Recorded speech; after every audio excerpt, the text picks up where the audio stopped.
Many years ago, I met a girl, never met her, I did all of her encounters online, telephonically, and she was suicidal and an empath, as she called herself.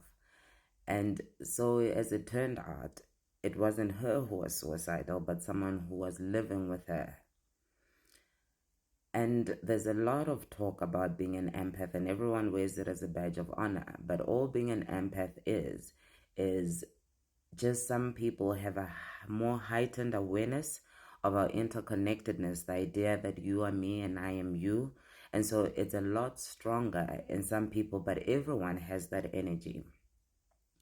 So often, because it's seen as such a badge of honor, a lot of people don't realize how, well, the dangers of being an empath. And I use that term simply because that's what's out there. There is an importance in self-mastery in this world because you can very easily find yourself in a dangerous situation believing that it is your own when it is not. I remember on my journey, particularly in the beginning, where, always feeling what everyone feels, hearing thoughts, etc., and all of it. And it used to be maddening for me, maddening. And quite literally drove me to madness in my younger years, in my teenage years. And I remember in university, I had a wonderful discovery that, and this is how also I was learning about the impact of alcohol on your soul, really. And I realized that once I drank to a certain point, the voices, the feelings, the awareness would go away. And of course, years later, I came to know that it's because the soul cannot be within a toxic environment. But yeah, that's pretty much what saved me, I thought, in those years, what killed my awareness. But as time went on and I became more and more of who I am, I realized how much of everyone's things I had taken on. And this is why I began to do the light workers workshops, because I realized that I was meeting a lot of people who are walking that path but cannot separate themselves from the gift, as it were. Because it's not really a gift, is it? It's just being human. We all ought to have an awareness of how people feel, of what people are going through, and so that we're able to always meet people and engage with people with empathy. It shouldn't be that you're an empath. We all should be empaths, because at our core we all have that consciousness of interconnectedness. So, how do you safeguard yourself when you are a so-called empath?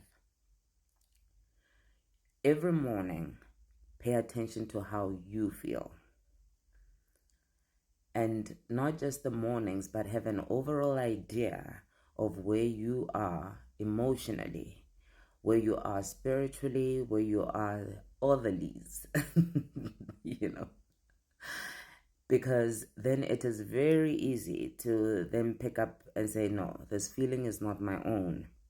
That's how I mastered it, is I would always be very aware of how I'm feeling, so that the moment someone comes around me, I would immediately know. And this is why sometimes if you are privileged enough to be able to be in your own space, where you have your own home, your own anything, where you are able to be in a space where all of the energy in that space is your own, it makes it a lot easier to pick up what is yours and what is not yours. It is very dangerous to accept every feeling that appears in your psyche. If you were not angry and you suddenly feel angry, that is not yours. If you were not happy even and you suddenly feel happy, that is not yours. If you were not suicidal, but suddenly you are, that is not yours. So watch out for yourself a lot. Don't just say, oh, I'm an empath and roll with it. Empathy is it's just something we should all have. But if you feel it more than others, protect yourself. Know yourself. Because you can easily find yourself being completely someone that you're not. All right, darlings.